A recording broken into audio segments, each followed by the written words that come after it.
The doctors said his 3 daughters had days to live. Then he walked into the dining room, and what he saw there made him fall to his knees and weep. Leonard Graham hadn't cried in 20 years. Not when he lost his first business. Not when he buried his wife. But the day Dr. Patricia Morrison said, "Your daughters have maybe 2 weeks left." That day something inside him shattered. Diana, Abigail, Adriel, 7 years old, dying. Leukemia had stolen everything, their hair, their energy, their childhood. Now it was coming for their lives. Leonard stood in the hospital wing of his Connecticut home, staring at 3 small bodies in hospital beds, tubes in their arms, machines beeping, their breathing so shallow you had to watch close just to know they were still alive. He'd spent millions, tried everything. Nothing worked. Adriel, the smallest, opened her eyes. "Daddy, am I going to die?" Leonard's chest tightened. He knelt beside her. "No, baby. I promised your mama I'd protect you." But even as he said it, he knew the truth. He was losing them. The next morning, the house felt like a funeral home. No one spoke. The cook stopped making the girls' meals. The staff whispered in corners. Everyone had given up. Then she walked in. Brenda Anderson, 29. No medical degree, no credentials, just quiet, strength in her eyes. Mrs. Carter, the head housekeeper, looked her over. "You're here for the job?" "Honey, trained nurses don't last 2 days here. This house is waiting for death." Brenda's voice was calm, steady. "Then maybe it needs someone who's not." When Leonard saw her, he barely looked up. "The medical wing is off limits. My daughters need quiet." Brenda didn't move. "Mr. Graham, dying children don't need quiet. They need someone who still believes they're worth saving." Leonard's head snapped up. Anger flashed in his eyes. "What did you just say? Your daughters don't need another person treating them like ghosts. They need someone who sees them as alive." Silence. Leonard stared at this stranger with nothing, no reason to care, no credentials, no logic. But her eyes held something he hadn't seen in months. "Hope. Do what you want," he muttered. "Just stay out of my way." Brenda walked into the girls' room.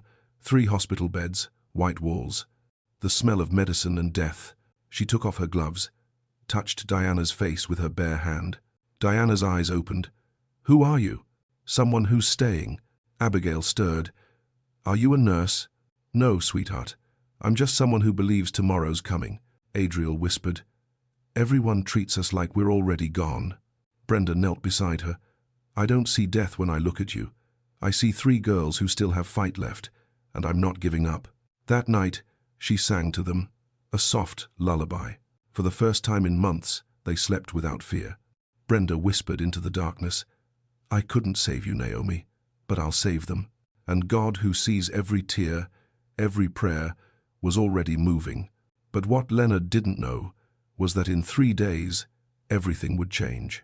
Before we begin, hit that like button, subscribe, and tell me where in the world you're watching from. Because sometimes, when everything feels hopeless, that's when miracles walk through the door. If you've ever needed a reason to believe again, keep watching. The next morning, Leonard woke to something he hadn't heard in over a year. Laughter, faint, fragile, but real. He sat up in bed, his heart pounding. For a moment, he thought he was dreaming. But then he heard it again, a soft giggle coming from down the hall. He threw on his robe and walked toward the medical wing. The door was cracked open. Inside, sunlight poured through the windows that had been covered with blackout curtains for months. Brenda stood beside Diana's bed, holding a hairbrush like a microphone. She was singing badly, on purpose, and Diana was smiling, actually smiling. Abigail clapped weakly from her bed. Even Adriel's eyes were open, watching. Leonard froze in the doorway. Brenda noticed him and stopped mid-song. "Good morning, Mr. Graham." He didn't respond. He just stared at his daughters. Their faces still pale, still bald, but something was different. They looked awake. "What are you doing?" His voice came out rougher than he intended. Brenda set down the brush. "We're having breakfast." The girls wanted music. "Music?" Leonard's jaw tightened. "They're supposed to be resting." "They've been resting for months, Mr. Graham. Maybe it's time they start living." Leonard opened his mouth to argue, but Diana spoke first. "Daddy." Miss Brenda made us laugh. His chest tightened. He hadn't heard Diana speak a full sentence in weeks. He turned and left without a word. Over the next 2 days, The house began to shift. Brenda didn't follow any rules. She opened windows, played music, brought flowers into the sterile medical wing. She sat with the girls for hours, not checking charts or administering medication, just talking, telling stories, listening. And somehow, impossibly, the girls started responding. They ate more, spoke more, moved more. Dr. Morrison came for her weekly visit. She examined the girls in silence, her brow furrowed. "Leonard, I don't understand this." She looked up at him, confused. "Their vitals are stabilizing. Their appetite is returning. This shouldn't be happening without treatment." Leonard crossed his arms. "Then explain it." "I can't." Dr. Morrison glanced toward the doorway where Brenda stood, quietly folding blankets. "But whatever's happening, don't stop it." That night, Leonard sat in his office, staring at medical reports that no longer made sense. The numbers said his daughters were dying, but his eyes told him something different. He heard footsteps in the hall. Brenda, carrying a tray of empty teacups. "Why are you doing this?" he called out. She stopped, turned. "Doing what?" "This," he gestured vaguely. "The music, the stories, the hope. You know they're dying. Why give them false hope?" Brenda's eyes softened. "It's not false hope, Mr. Graham. It's just hope. And sometimes that's the only medicine that matters." She walked away, leaving him alone with his doubts. But deep down beneath the pride, beneath the fear, Leonard felt something he hadn't felt in months, a flicker of belief, and that terrified him more than anything. 3 days passed. Brenda kept showing up. Every morning at 7, never late, never asking permission. She'd walk into the medical wing like she owned it, pull back the curtains, and let the light flood in. The nurses didn't know what to make of her. She wasn't aggressive, she wasn't rude, she just existed in a way that made the rules feel small. Leonard watched from a distance. He'd stand in the hallway, arms crossed, listening to her talk to his daughters like they had years ahead of them, like there was no diagnosis, no death sentence. It made him angry. One morning, he overheard her in the kitchen, talking to Mrs. Carter. "I need party supplies," Brenda said. "Balloons, streamers, cake ingredients." Mrs. Carter blinked. "Party supplies? For what?" "The girls turn 7 in 10 days. We're celebrating." The room went silent. Mrs. Carter's face went pale. "Miss Anderson, those girls might not make it to their birthday." Brenda looked her straight in the eye. "Then we make sure they do." Leonard stepped into the kitchen. His voice was ice. "What did you just say?" Brenda turned, calm, unflinching. "I said, we're throwing them a birthday party." "A birthday party?" Leonard's jaw clenched. "For children who might not live to see it. You think that's kind? That's cruel." "No, Mr. Graham. What's cruel is treating them like they're already gone. You don't know anything about. I know what it's like to sit beside a hospital bed and watch someone slip away." Her voice cracked, just slightly. "And I know the difference between giving up and giving them something to hold on to." Leonard stared at her. For a moment, something flickered across his face. Pain, recognition, something raw. Then he turned and walked out. Brenda didn't stop. She ordered the supplies herself, paid with her own money, started planning decorations in secret. The nurses whispered. The staff thought she was delusional, but the girls, they came alive. Diana asked what flavor the cake would be. Abigail wanted to wear a dress. Even Adriel, who barely had the strength to sit up, asked if there would be candles. One afternoon, Brenda did something no one had dared to do. She got the girls into wheelchairs and took them outside. Leonard saw it from his office window. His 3 daughters, bald, pale, wrapped in blankets, sitting in the garden for the first time in months, sunlight on their faces. Brenda kneeling beside them, pointing at flowers, making them smile. Leonard gripped the edge of his desk. This woman had no right, no training, no reason to believe any of this would work. But his daughters were laughing, and he couldn't remember the last time he'd heard that sound. He turned away from the window, his chest tight. "What are you doing to them?" he whispered to the empty room. But deep down, a part of him already knew. She was giving them back their lives. And that meant he'd have to face what he'd been too afraid to give them himself. On the 5th day, something changed. Diana sat up on her own. Not for long, maybe 30 seconds, but she did it. No help, no one asking her to try. She just sat up.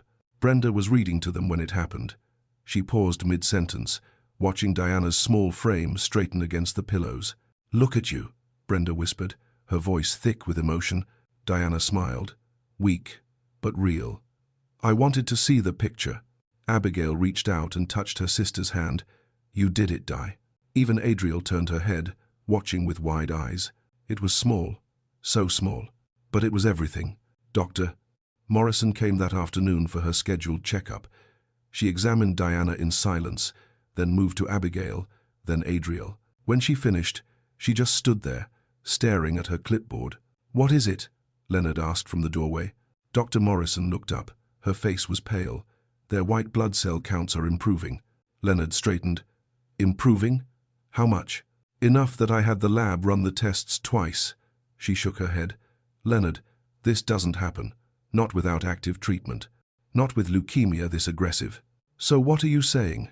"I'm saying, I don't know." She looked toward Brenda, who was quietly arranging flowers by the window. "But something is working." Leonard followed her gaze. Brenda wasn't doing anything medical. She was just there, present, steady. Dr. Morrison lowered her voice. "Whatever's happening in this room, don't question it. Just let it continue." She left. Leonard stood frozen, watching Brenda hum softly as she adjusted the vase. That night, he couldn't sleep. He walked the halls, restless, his mind spinning. For weeks, he'd thrown everything at this disease: money, science, the best doctors in the world. And a woman with no credentials was doing what none of them could. He found himself standing outside the girl's room. The door was cracked open. Inside, Brenda sat in the chair between the beds, knitting something small and blue. "Why are you still here?" Leonard's voice came out quieter than he intended. "It's past midnight." Brenda didn't look up. "Because they sleep better when someone's close. The nurses can do that. The nurses check vitals. I'm just here." She glanced up at him. "There's a difference." Leonard stepped inside. The room was dim, lit only by a small lamp. His daughters slept peacefully, their breathing steady. He'd avoided this room for weeks. It hurt too much to see them like this. But now, they looked different. Not healed, but not dying either. "You really think they're going to make it to their birthday?" he said. It wasn't a question. Brenda set down her knitting. "I think they're fighting, and as long as they're fighting, I'm not giving up."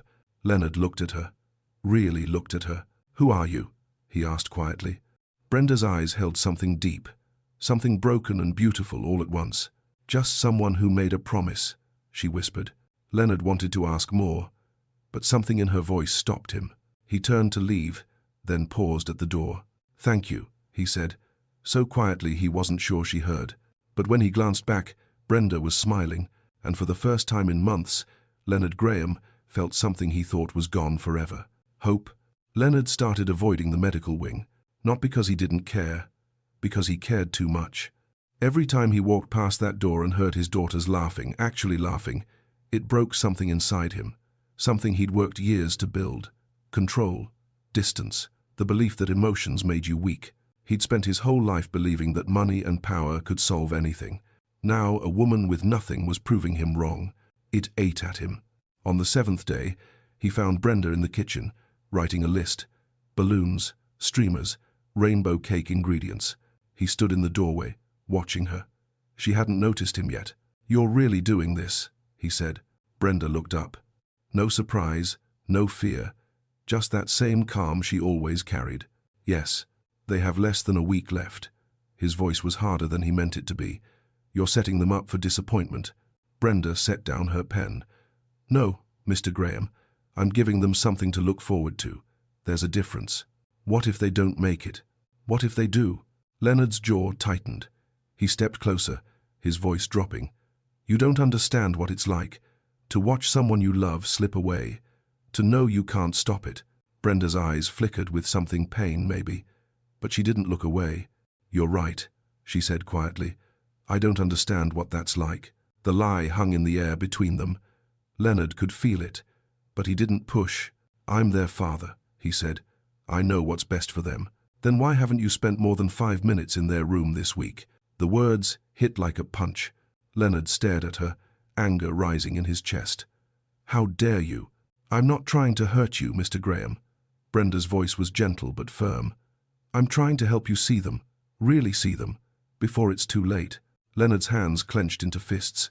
He wanted to yell, to fire her, to throw her out, but he couldn't, because deep down, he knew she was right. He turned and walked away without another word. That afternoon, Brenda wheeled the girls out to the garden again. Leonard watched from his office window. He told himself he was just checking, making sure they were safe. But really, he was watching the way Brenda knelt beside Adriel, pointing at a butterfly, the way Diana reached out to touch a flower, the way Abigail tilted her face toward the sun, eyes closed, smiling. His daughters, when was the last time he'd really looked at them? Not at their diagnosis, not at their monitors, at them. He pressed his hand against the glass. Below, Brenda glanced up. For a moment, their eyes met across the distance. She didn't smile, didn't wave, just held his gaze. And in that look, Leonard saw something that terrified him. She wasn't here to save his daughters. She was here to save him. He turned away from the window, his heart pounding. Outside, the girls laughed, and Leonard Graham, the man who controlled billions, felt more powerless than he ever had in his life. The morning of day 9, Leonard woke to silence. No laughter, no voices. His chest tightened. He threw on his robe and rushed down the hall. The medical wing door was open. Inside, the beds were empty. Panic hit him like ice water. Where are they? Where are my daughters? Mrs. Carter appeared in the hallway. "They're in the dining room, Mr. Graham, with Miss Anderson." Leonard didn't wait. He walked fast, his heart pounding. When he reached the dining room, he stopped. The table was covered with paper and crayons. Brenda sat in the middle, surrounded by all 3 girls. They were drawing, making birthday cards. Diana held up hers, a wobbly rainbow. "Look, Daddy, for our party." Abigail's had flowers. Miss Brenda said we can each make one. Even Adriel was coloring, her small hand moving slowly but deliberately across the paper. Leonard stood frozen in the doorway. This room, he'd locked it after Catherine died. Couldn't stand to look at it. Too many memories. Too much pain. Now it was full of color. Full of life. Brenda looked up at him. "We needed more space. I hope that's okay." Leonard couldn't speak. His throat was too tight. Diana slid off her chair and walked toward him. Walked. On her own. She took his hand. "Daddy, will you help me finish mine?" He looked down at his daughter. Her bald head, her pale skin. But her eyes were bright, alive. He nodded, slowly sat down beside her. Brenda handed him a crayon without a word. They sat there for an hour. Leonard drew clumsy flowers beside Diana's rainbow, listened to Abigail talk about what dress she wanted to wear, watched Adriel smile as she colored a sun, and somewhere in that hour, something inside him cracked. When the girls got tired, Brenda helped them back to their room for rest. Leonard stayed behind, staring at the drawings scattered across the table. Brenda returned a few minutes later. She started gathering the crayons. "My wife used to sit here," Leonard said quietly. "Every Sunday morning. She'd make pancakes. The girls would draw pictures while we waited." Brenda stopped, listened. "After she died, I couldn't. I locked this room. Couldn't face it." His voice broke. "I've been so afraid of losing them that I forgot to be their father." Brenda sat down across from him. "It's not too late, isn't it?" He looked at her, his eyes red. "They're dying, Brenda. The doctors said a lot of things." Brenda's voice was gentle but firm. "But your daughters are still here, still fighting, and they need you in that fight." Leonard covered his face with his hands. "I don't know how." Brenda reached across the table and placed her hand over his. "You just show up," she whispered. "That's all. You just keep showing up." Leonard looked at her through tears, and for the first time since Catherine died, he let himself cry. Brenda didn't move, didn't speak, just sat with him in his grief. Outside, the wind moved through the trees. Inside, a father began to heal. The morning of their birthday arrived. Leonard woke early. His heart was heavy. He'd barely slept. 10 days ago, Dr. Morrison had given them 2 weeks. Today was day 10. His daughters were still alive. He walked downstairs and stopped at the dining room door. Inside, Brenda had transformed everything. Balloons hung from the ceiling. Streamers in every color covered the walls. The table was set with plates and candles, and in the center, a 6-layer rainbow cake. Each layer a different color. Leonard's breath caught. "What is this?" His voice came out rough. Brenda turned. She wore a simple dress, her hair pulled back. "It's a birthday party, Mr. Graham. Your daughters are 7 today. They might not—" He stopped himself, looked at the cake, the decorations, the love poured into every detail. "They're here," Brenda said softly. "That's what matters." An hour later, the girls came down. Diana wore a blue dress, Abigail wore yellow, Adriel wore pink. They were thin, bald, still so fragile, but they were smiling. Leonard stood against the wall, his arms crossed, trying to hold himself together. Mrs. Carter brought in the cake, candles lit. 7 small flames flickering in the light. The girls stood together, holding each other up. "Make a wish," Brenda said. Diana looked at her sisters, then at Leonard. "Daddy, will you help us blow them out?" Leonard's chest tightened. He couldn't move. Brenda's eyes met his across the room, gentle, steady. He walked forward, knelt beside his daughters. "Ready?" Diana whispered. Leonard nodded. He couldn't speak. They leaned in together, all 4 of them, and blew. The candles went out. The room erupted in applause. Mrs. Carter wiped tears from her face. Even the nurse standing in the corner was crying, but Leonard didn't hear any of it. All he saw were his daughters, alive, laughing. Here, he pulled them close, all 3 of them, and he broke. Sobs tore from his chest, deep, raw, years of grief pouring out. "I'm sorry," he choked. "I'm so sorry. I've been so afraid of losing you that I forgot to love you." Diana wrapped her small arms around his neck. "It's okay, Daddy." Abigail pressed her face against his shoulder. "We love you," Adriel whispered. "Don't cry, Daddy. We're still here." Leonard held them tighter, his whole body shaking. Across the room, Brenda stood with her hand over her mouth, tears streaming down her face. This moment, this impossible, beautiful moment, was everything she'd fought for. Leonard looked up at her through his tears. "Thank you," he mouthed. Brenda nodded, smiled through her tears. And in that room, surrounded by balloons and cake and laughter, a father learned what he'd been too broken to see. His daughters didn't need him to save them. They just needed him to love them, while there was still time. That night, Leonard didn't go back to his office. He stayed. He sat in the chair beside their beds, watching them sleep, their breathing steady, their faces peaceful. For the first time in months, he wasn't afraid to be close to them. Diana stirred, opened her eyes halfway. "Daddy?" "I'm here, sweetheart." She smiled. "You stayed." "I'm not going anywhere." His voice cracked. "Not anymore." She closed her eyes again, her hand reaching for his. He held it, feeling how small and fragile it was. He'd spent so much time running, hiding in his office, making calls, trying to control what couldn't be controlled. But Brenda was right.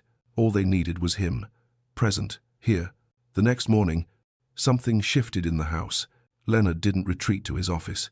He had breakfast with the girls, sat with them while Brenda read stories, helped them with their drawings.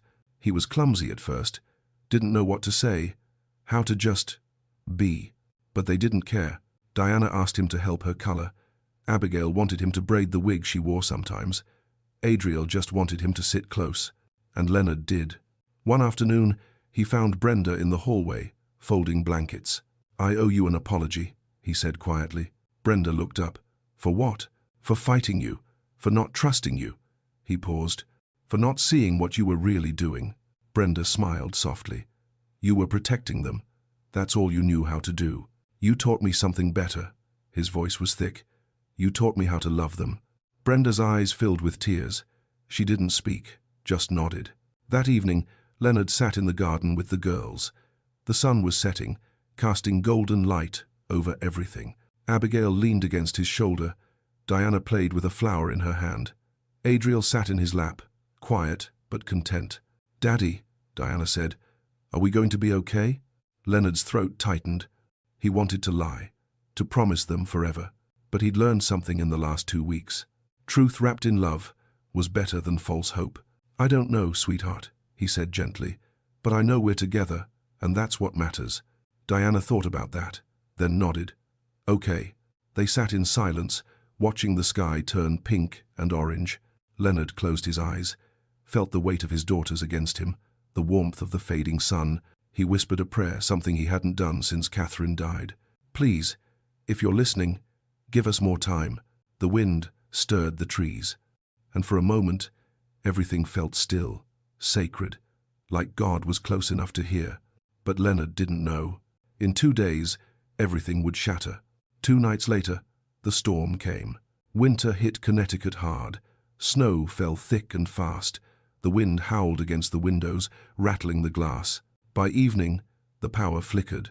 Once, twice, then went out completely. The emergency generator kicked in, but the house felt isolated, cut off from the world. Leonard checked on the girls. They were sleeping. Brenda sat in the chair between their beds, knitting by lamplight. "Storm's getting worse," he said quietly. Brenda nodded. "We'll be fine." Around midnight, Adriel woke with a fever. Brenda felt her forehead. Her skin was burning. "Leonard," she called. Her voice was calm but urgent. He was there in seconds. "What's wrong?" "She's spiking. We need to cool her down." They worked together. Cold towels, ice. But Adriel's temperature kept climbing. Her breathing became shallow, labored. Leonard grabbed his phone. No signal. He tried the landline. "Dead. I'll drive to the hospital." "You won't make it 10 feet in this snow." Brenda's voice was steady, but her hands were shaking. Adriel's lips started turning blue. Diana and Abigail woke, their eyes wide with fear. "What's wrong with Addie?" Leonard knelt beside Adriel's bed. "Baby, stay with me. Please, stay with me." But her eyes were rolling back. Her breathing stopped. The monitor flatlined. "No," Leonard's voice broke. "No, no, no." Brenda pushed him aside. She tilted Adriel's head back, started compressions. Her hands moved fast, counting under her breath. "Come on, sweetheart. Come back." 30 seconds. A minute. Leonard grabbed Adriel's hand. "Please, baby. I just found you again. Don't leave me. Please." Brenda kept going, tears streaming down her face, her voice cracking as she counted. "Breathe, baby. Breathe. Your daddy needs you. Your sisters need you." 2 minutes. Leonard collapsed, his forehead pressed against Adriel's chest. "God, please, take me instead. Please, not her." Diana and Abigail were sobbing. "Addie, wake up." Brenda's hands never stopped, but her voice broke. Not you too, Naomi." She caught herself, gasped, kept going. "Come back, sweetheart. Please come back." 3 minutes. Then, a cough. Small, weak, but real. Adriel's eyes fluttered open. Leonard's head shot up. "She's breathing. Oh God, she's breathing." He pulled her into his arms, sobbing into her hair. "You're here. You're still here." Brenda collapsed back into the chair, her whole body shaking. Leonard looked at her through his tears. "You called her Naomi. Who's Naomi?" Brenda's face crumbled. She covered her mouth with her hand, tears pouring down. "My daughter," she whispered. "She was 6. Leukemia. 5 years ago." Leonard's breath caught. "Oh God, Brenda. I couldn't save her." Brenda's voice broke. "I held her just like this. But she didn't come back." She looked at Adriel, alive in Leonard's arms. "I promised her that night. I'd never let another child feel alone in the fight." Leonard reached out, took Brenda's hand. "You kept your promise," he whispered. "You saved her. You saved all of us." And in that moment, surrounded by storm and darkness, they understood. Healing wasn't just for the dying. It was for the living who'd forgotten how. 5 years later, spring came early to Connecticut. The Graham estate looked different now. The gardens were full of color roses, tulips, wildflowers everywhere. The windows stayed open. Music played from somewhere inside. And laughter. Always laughter. Diana, Abigail, and Adriel, now 12 years old, ran through the grass, their hair long and wild, their voices loud and free. No more hospital beds, no more monitors, no more fear. Just life. Inside the kitchen, Brenda stood at the counter, mixing batter for a rainbow cake. Leonard walked in, flour already on his shirt from helping earlier. He smiled. "They're asking when it's ready." "Tell them patience is a virtue," Brenda said, laughing. Leonard leaned against the counter, watching her work. "You know, I never thanked you properly." Brenda looked up. "For what?" "For saving my daughters. For saving me." Brenda shook her head gently. "I didn't save anyone, Leonard. I just reminded you all that love is stronger than fear." He was quiet for a moment. Then he reached out and took her hand. "You gave me my family back. You gave me myself back." Brenda's eyes filled with tears. "And you gave me a reason to keep my promise." The kitchen door burst open. Diana, Abigail, and Adriel rushed in, breathless and grinning. "Is it ready yet?" Diana asked. "Almost," Brenda said, wiping her eyes quickly. Adriel, once the weakest, now the loudest, grabbed Leonard's hand. "Dad, come outside. We want to show you something." Leonard let them pull him toward the door. He glanced back at Brenda. She smiled, nodded. He followed his daughters into the garden. They led him to a small tree they'd planted last fall. Tied to one of the branches was a ribbon, and hanging from the ribbon, a small wooden sign. Leonard leaned closer, reading the carved letters. "For Naomi, who taught us that love never dies, it just grows." His throat tightened. He looked at Brenda, who'd followed them outside. "They wanted to honor her," Brenda whispered. "The girl who started it all." Leonard pulled his daughters close, all three of them. Then he reached out and pulled Brenda in too. They stood there together, a family built not by blood, but by love that refused to quit. Above them, the sky was clear and blue. Somewhere, beyond the clouds, a little girl named Naomi was smiling, because her mother's love hadn't ended when she died. It had multiplied. That evening, they gathered around the table. The rainbow cake sat in the center, candles lit. But this time, the candles were for Brenda. "Happy birthday, Miss Brenda," the girls shouted. Brenda covered her face, laughing and crying at the same time. Leonard raised his glass. "5 years ago, you walked into our lives when we'd given up. You didn't bring medicine. You brought hope. You didn't save us with science. You saved us by teaching us how to live." He looked at her, his eyes full. "To Brenda, the woman who did the impossible." "To Brenda," everyone echoed. Brenda closed her eyes, made a wish, and blew out the candles. When she opened her eyes, she looked around the table at Diana's bright smile, Abigail's gentle eyes, Adriel's fierce grin, Leonard's grateful face. This was her promise kept. This was her healing too. Later that night, after the girls had gone to bed, Leonard and Brenda stood on the porch, watching the stars. "Do you think she sees this?" Leonard asked quietly. "Naomi?" Brenda looked up at the sky. "I know she does." Leonard took her hand. "Thank you for not giving up on us." "Thank you for learning how to fight," Brenda whispered. They stood in comfortable silence. And somewhere between heaven and earth, love whispered back, "Well done."